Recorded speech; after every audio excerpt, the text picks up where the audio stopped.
मेरे सज्जणों बेलियो ते बजुर्गो, मैं हाँ शायर नज़ीर सुल्तानी ते तुसीं वेख रहे हो GS स्टूडियो।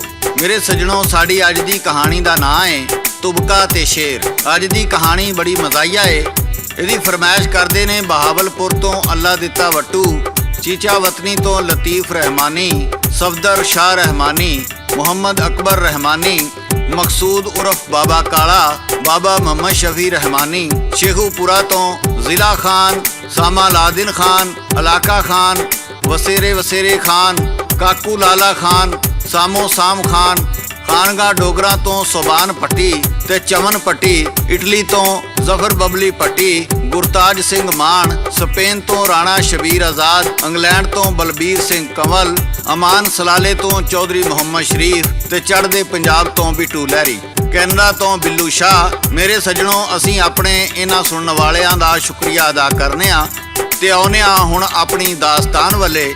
एक वारी एक जंगल विच भैंसा जा रहा सी। अगे झाड़ियां दे विच एक बब्बर शेर लुक के बैठा सी। थोड़ी दूर एक गिद्दड़ खड़ा दोवां नूं वेख रिहा सी। गिद्दड़ कहण लगा शेर नूं, उस्ताद जी अज मैनू भी दसो तुसीं किवें शिकार करदे हो। शेर आंदा, तू खलो के मैनू वेंदा रह। जदों भैंसा नेड़े आया ते शेर उठिया। ओदियां अखां लाल सी, पूछ खड़ी सी, वाल ते कंन भी खड़े सन। जदों भैंसा कोल आया ते शेर ने छाल मारी, भैंसे नूं पंजा मार के सुट लिया। गिद्दड़ सोचण लगा, ये तो बड़ा ही आसान काम है, मैं एवें ही अज ताईं भैंसिਆਂ कोलों डरदा रहा वां। गिद्दड़ अपने गिद्दड़ां विच जाके किवें शिकार करन दी तैयारी करदा है, सादक पट्टी पेश करदा है। लाला जी रिकॉर्ड करदे ने ते शायर नज़ीर सुल्तानी लिखदे ने।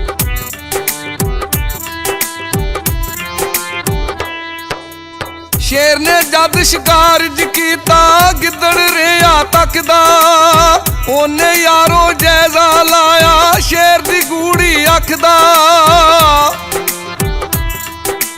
पूछ खड़ी ते कन्न खड़े सन, बाल खड़े सन होए, छा मारी उस भैंसे उत्ते पैर जुड़े सी होए। तालिया जद वैड़ा गिद्दड़ सोच दे बिच जी आया, आके ओने बिच कबीले किस्सा आख सुनाया। करदा किंज शिकार शेर जी मैं भी सिख लिया, कन खड़े ते अखां लाल मैं भी वेख लिया।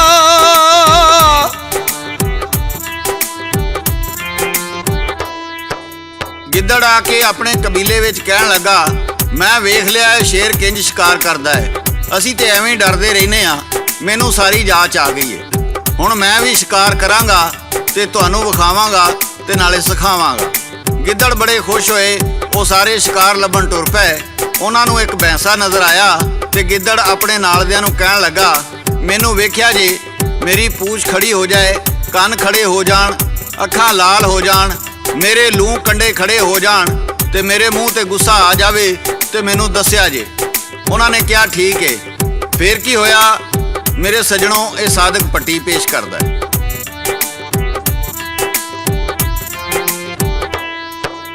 जिस दम भैंसा नेड़े आया गिद्दड़ आख सुनावे, शेर दे वांगू गिद्दड़ कमला करतब कर बहावे।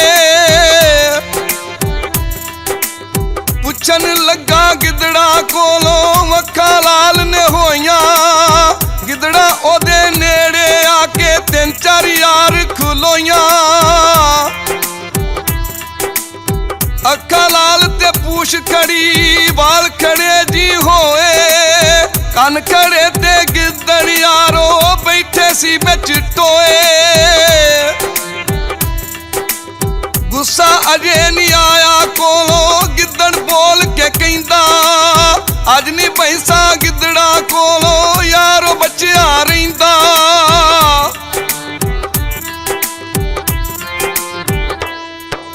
जदों गिद्दड़ शिकार लई तैयार होया ते दूजियां गिद्दड़ां नूं पुछण लगा, हाँ बई मैं तैयार हाँ। गिद्दड़ कहण लगे, हुण तू तैयार है, भैंसे ते हमला कर दे। जदों उन्हें हमला कीता ते भैंसे ने उन्हूं सिंगां ते चुक लिया ते पटका के परे मारिया। गिद्दड़ जख्मी होके धौण सुट के जदों अपने झुंड विच वापस आया ते कहण लगा, मैं शिकार ते कर लेना सी पर मैनू शरीका मरवा दिता। ਮੈਨੂੰ ਹਜੇ ਮੂੰਹ ਤੇ ਗੁੱਸਾ ਨਹੀਂ ਸੀ ਆਇਆ। ਇਹਨਾਂ ਨੇ ਕਿਹਾ ਹਮਲਾ ਕਰ ਦੇ। ਮੇਰੇ ਸੱਜਣੋ, ਉਧਰੋਂ ਮੀਂਹ ਹਨੇਰੀ ਤੇ ਤੂਫਾਨ ਚੜ੍ਹ ਆਇਆ। ਸ਼ੇਰ ਜੰਗਲ ਵਿੱਚ ਜਾ ਰਿਹਾ ਸੀ ਤੇ ਤੂਫਾਨ ਵਿੱਚ ਘੇਰਿਆ ਗਿਆ। ਨੇੜੇ ਇੱਕ ਮਾਈ ਦੀ ਕੁੱਲੀ ਸੀ। ਸ਼ੇਰ ਉਧਰ ਗਿਆ ਤੇ ਅੱਗੋਂ ਬੂਹਾ ਬੰਦ ਸੀ। ਅੰਦਰ ਮਾਈ ਕੁੱਲੀ ਚੋਂ ਕਹਿਣ ਡਈ ਸੀ, ਸ਼ੇਰ ਕੋਲੋਂ ਨਹੀਂ ਡਰਦੀ, ਬਘਿਆੜ ਕੋਲੋਂ ਨਹੀਂ ਡਰਦੀ, ਪਰ ਮੈਨੂੰ ਡਰ ਜਿਹੜਾ ਉੱਤੋਂ ਤੁਬਕਾ ਡਿੱਗਣ ਡਿਆ ਏ ਇਹਦਾ ਏ, ਤੇ ਮੈਂ ਇਹਦਾ ਕੀ ਕਰਾਂਗੀ। ਇਹ ਗੱਲ ਬਾਹਰ ਸ਼ੇਰ ਸੁਣ ਰਿਹਾ ਸੀ। ਸੋਚਣ ਲੱਗਾ, ਤੁਬਕਾ ਕੌਣ ਏ ਜਿਹੜਾ ਮਾਈ ਉਹਦੇ ਕੋਲ ਡਰਦੀ ਏ, ਸ਼ੇਰ ਕੋਲੋਂ ਵੀ ਨਹੀਂ ਡਰਦੀ ਤੇ ਬਘਿਆੜ ਕੋਲੋਂ ਵੀ ਨਹੀਂ ਡਰਦੀ। ਤੂਫਾਨ ਹਨੇਰ ਘੁੱਪ ਘੇਰ ਵਿੱਚ ਇੱਕ ਬੰਦਾ ਜਿਹਦਾ ਖੋਤਾ ਗਵਾਚਾ ਸੀ, ਉਹ ਕੁੱਲੀ ਵੱਲ ਭੱਜਿਆ ਆ ਰਿਹਾ ਸੀ। ਹਨੇਰੇ ਤੂਫਾਨ ਦੀ ਵਜ੍ਹਾ ਤੋਂ ਉਹਨੂੰ ਨਜ਼ਰ ਕੁਝ ਨਹੀਂ ਸੀ ਆ ਰਿਹਾ। ਜਦੋਂ ਬੰਦਾ ਨੇੜੇ ਆਇਆ ਤੇ ਸ਼ੇਰ ਨੇ ਸੋਚਿਆ ਇਹੋ ਹੀ ਤੁਬਕਾ ਹੋਣਾ ਹੈ। ਉਹ ਕਿਵੇਂ ਡਰਦਾ ਹੈ ਤੇ ਬੰਦਾ ਉਹਨੂੰ ਖੋਤਾ ਸਮਝ ਕੇ ਕਿਵੇਂ ਛਾਲ ਮਾਰ ਕੇ ਉਹਦੇ ਤੇ ਬਹਿੰਦਾ ਹੈ ਤੇ ਸ਼ੇਰ ਕਿਵੇਂ ਡਰ ਕੇ ਭੱਜਦਾ ਹੈ, ਸਾਦਕ ਪੱਟੀ ਪੇਸ਼ ਕਰਦਾ ਹੈ।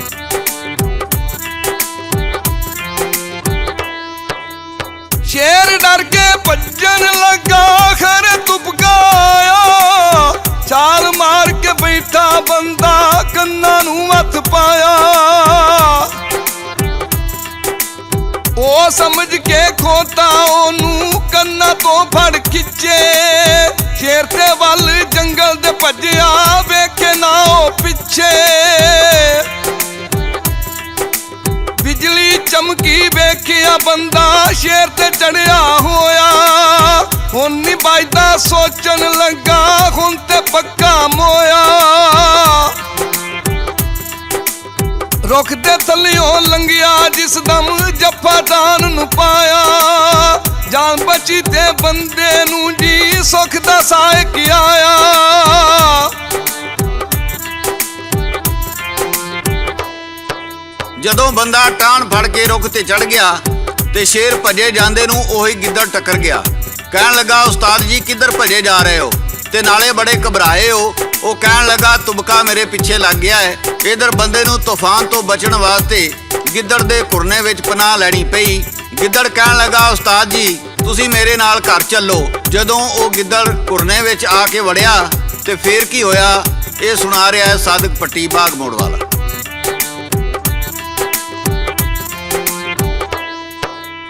ਜਦ ਕੁਰਨੇ ਦੇ ਕੋਲ ਆਇਆ, ਗਿੱਦੜ ਅੰਦਰ ਵੜਿਆ।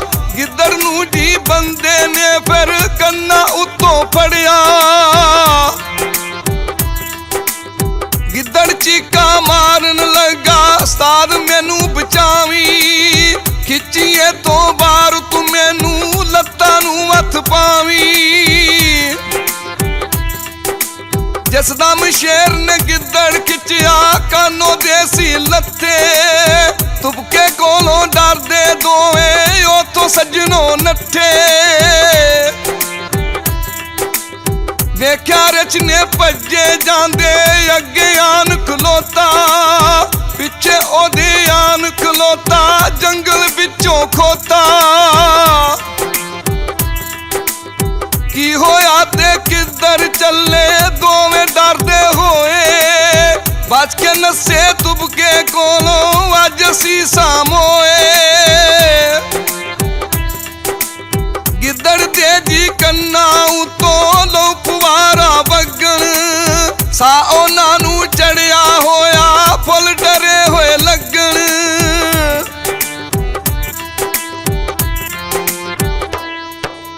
ਸ਼ੇਰ ਡਰਿਆ ਤੇ ਗਿੱਦੜ ਦੇ ਕੰਨਾਂ 'ਚੋਂ ਲਹੂ ਨਿਕਲਦਾ ਪਿਆ ਸੀ ਤੇ ਉਹ ਭੱਜੇ ਜਾ ਰਹੇ ਸਨ। ਅੱਗੋਂ ਉਹਨਾਂ ਨੂੰ ਰਿਛ ਟੱਕਰ ਪਿਆ ਤੇ ਉਹ ਪੁੱਛਣ ਲੱਗਾ, ਤੁਹਾਨੂੰ ਕੀ ਹੋਇਆ ਹੈ? ਉਹ ਕਹਿਣ ਲੱਗੇ, ਸਾਡੇ ਮਗਰ ਤੁਬਕਾ ਲੱਗ ਗਿਆ। ਰਿਛ ਕਹਿਣ ਲੱਗਾ, ਕੋਈ ਬੰਦਾ ਸ਼ੰਦਾ ਹੋਣਾ ਹੈ, ਤੁਸੀਂ ਐਵੇਂ ਡਰੇ ਹੋ। ਮੇਰੇ ਨਾਲ ਚੱਲੋ, ਤੁਬਕੇ ਨੂੰ ਵੀ ਵੇਖ ਲਾਂਗੇ। ਇਧਰ ਬੰਦਾ ਕੁਰਨੇ 'ਚੋਂ ਨਿਕਲ ਕੇ ਰੁੱਖ ਤੇ ਆ ਚੜਿਆ। ਉਹਨਾਂ ਨਾਲ ਇੱਕ ਖੋਤਾ ਵੀ ਸੀ। ਜਦੋਂ ਉਹ ਚਾਰੇ ਰੁੱਖ ਕੋਲ ਆ ਖਲੋਤੇ ਤੇ ਖੋਤਾ ਰੁੱਖ ਦੇ ਥੱਲੇ ਜਾ ਖਲੋਤਾ। ਬੰਦੇ ਵੇਖਿਆ ਭਈ ਮੇਰਾ ਖੋਤਾ ਲੱਭ ਗਿਆ ਹੈ। ਪਹਿਲੋਂ ਤੇ ਮੈਂ ਐਵੇਂ ਸ਼ੇਰ ਕੋਲ ਫਸ ਗਿਆ ਸਾਂ, ਚਲੋ ਹੁਣ ਤੇ ਖੋਤਾ ਹੀ ਏ। ਉਹਨੇ ਖੋਤੇ ਦੇ ਉੱਤੇ ਰੁੱਖ ਤੋਂ ਛਾਲ ਮਾਰੀ ਤੇ ਬਹਿ ਗਿਆ। ਖੋਤਾ ਕਹਿੰਦਾ, ਤੁਬਕਾ ਪੈ ਗਿਆ ਜੀ। ਸ਼ੇਰ, ਰਿਛ ਤੇ ਗਿੱਦੜ ਉਹਨਾਂ ਤਿੰਨਾਂ ਨੇ ਜੰਗਲ ਵੱਲ ਨੂੰ ਸ਼ੂਟ ਵੱਟ ਲਈ। ਉਹ ਜਾਂਦੇ ਨਜ਼ਰ ਨਾ ਆਏ ਤੇ ਬੰਦੇ ਨੇ ਖੋਤੇ ਦੇ ਕੰਨ ਖਿੱਚ ਕੇ ਮੋੜੇ ਤੇ ਆਪਣੇ ਘਰ ਵੱਲ ਨੂੰ ਆ ਗਿਆ। ਮੇਰੇ ਸੱਜਣੋ, ਇਹ ਸੀ ਸਾਡੀ ਅੱਜ ਦੀ ਮਜ਼ਾਹੀਆ ਕਹਾਣੀ ਤੇ ਇਹਦੇ ਨਾਲ ਹੀ GS ਸਟੂਡੀਓ ਵੱਲੋਂ ਸ਼ਾਇਰ ਨਜ਼ੀਰ ਸੁਲਤਾਨੀ, ਲਾਲਾ ਜੀ ਤੇ ਸਾਦਕ ਪੱਟੀ ਬਾਗ ਮੋੜ ਵਾਲੇ ਨੂੰ ਇਜਾਜ਼ਤ ਦਿਓ। ਅਸੀਂ ਫੇਰ ਕਿਸੇ ਨਵੀਂ ਦਾਸਤਾਨ ਨਾਲ ਦੁਬਾਰਾ ਹਾਜ਼ਰ ਹੋਵਾਂਗੇ। ਉਦੋਂ ਤੱਕ ਰੱਬ ਰਾਖਾ, ਰੱਬ ਰਾਖਾ, ਰੱਬ ਰਾਖਾ।